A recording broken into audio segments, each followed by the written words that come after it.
everyone! So today I'm starting my new series all about, and then a whole bunch of question marks, and pretty much what it is I pick like one type of makeup product like eyeshadows or lipstick or something, and I talk about it, show you different ways to use it and just different ways to apply it, the way it's most effective, and all that good stuff. So I hope you guys enjoy the new series.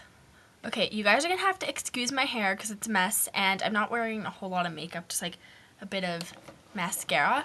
And today I'm going to introduce the product, drumroll, that was a pathetic drumroll, foundation. And there's a whole bunch of different forms you can get it in.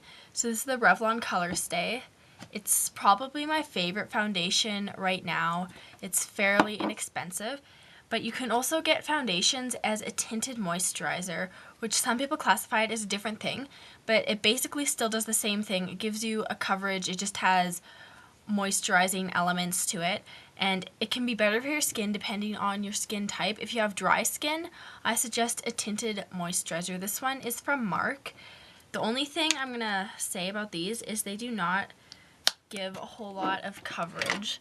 Like if you see there, it's not a whole bunch of coverage, and they can be quite watery sometimes. Another thing you can get your foundation is a mineral formula, which is normally a lot better for your skin, depending on your skin type.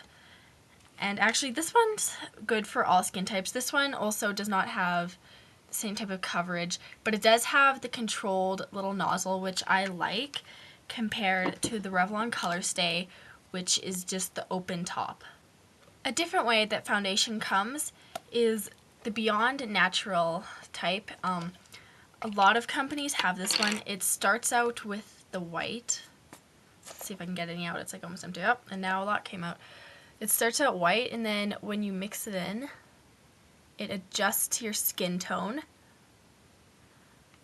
And as you can tell, it's white, and then over here it's sort of blended in.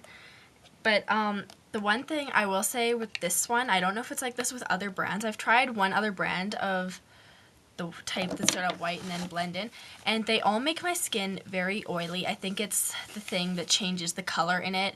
It is like, it helps you produce oil. So if you have oily skin, I suggest staying away from that. The last type of foundation actually that I have is actually a powder foundation. This one is from, where is this from? Beauty from the Earth. And it just is like a normal powder. You can't even see that. There's not a whole lot in here. This is actually my mom's. I don't use powder foundations a lot because they don't give quite as well of a coverage as a liquid foundation. And they're for people who have really oily skin. If you have like a super oily skin, use this because it helps absorb oil, and then if you put powder over top of it, you will have no oil on your skin all day long. But I do not have oily skin. Like, I have combination skin, so I don't use it that much. There's a couple ways you can apply foundation. I like to use a foundation brush just because it gives you a smooth airbrushed effect, and a foundation brush is good for people who need a lot more coverage. I actually don't need a lot of coverage, but I like the smooth glow that it gives to my face. Another way you can apply it is with a cosmetic sponge. These ones are just in little wedges. They come in lots of different shapes. I've even seen them in star shapes, which I don't really think is necessary, and they're like 10 bucks more, so it's kind of weird. But this also gives you sort of an airbrush finish, but because it goes like right against your skin and you have to put a bit more pressure on it, it doesn't give as full of a coverage as the brush, which is good for people who have like skin with maybe a little pimple here or there, but it's nothing bad. And the last way, oh, I don't even have an applicator, you can use your hands, which I don't like to do because then all the little oils from your fingers get in your skin, and that can actually create like zits and stuff.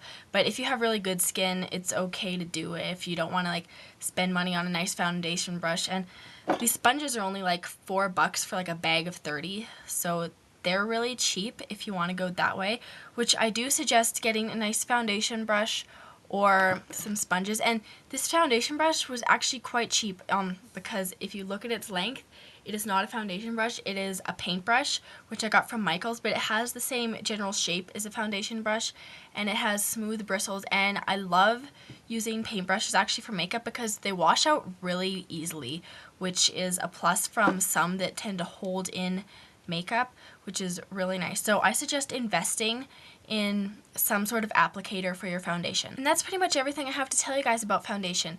If you have any questions or comments, leave them below. Don't forget to rate, comment, and subscribe, and I will see you guys later.